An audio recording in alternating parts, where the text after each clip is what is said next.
And now this morning, singer R. Kelly is set to be sentenced in a high-profile federal sex trafficking case. The R&B star was convicted of 9 counts last year, including racketeering and sex trafficking charges after a 5-week trial in Brooklyn. NBC News correspondent Ron Allen joins us now from outside the courthouse.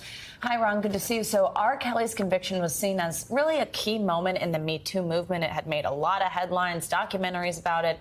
Now his sentencing, though, comes after decades of abuse allegations. Remind us, though, what exactly he's being sentenced for and just how much time he could be facing. Well, it was a unique case because it was the first time that the majority of the victims are black women. And the question as this case proceeded was, would these women get justice in the Me Too movement as others have? They are. So that's where we are now. The basic charge against him is racketeering, that R. Kelly was running a criminal enterprise that was about recruiting, abusing young women and girls for his own sexual gratification and sexual pleasure. That's what the charge is. He faces up to life in prison, essentially. The defense has been asking for a charge of less than 10 years in prison.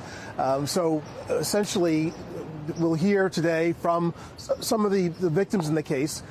It's unclear whether we'll hear from R. Kelly or not, but he basically faces life in prison and is likely to spend the rest of his life in jail. Now, Kelly's also facing another federal trial in Chicago, Ron, that's on child pornography and obstruction charges. When's that trial set to happen? And then looking forward, what happens to R. Kelly once he is sentenced in that trial, and any impact there then on what's happening in Chicago? I think the short answer is that he's basically going to spend the rest of his life in prison.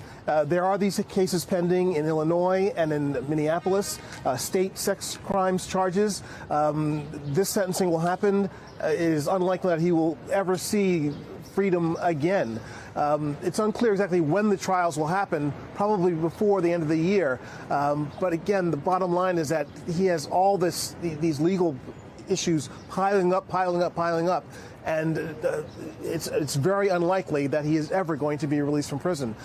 These are allegations, these are cases that go back to the 1990s. Federal prosecutors have been after R. Kelly for decades and decades, and they finally got him, essentially, last year when he was convicted on these 9 counts that included racketeering.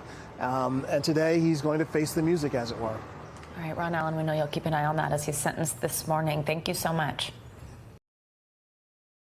Thanks for watching our YouTube channel. Follow today's top stories and breaking news by downloading the NBC News app.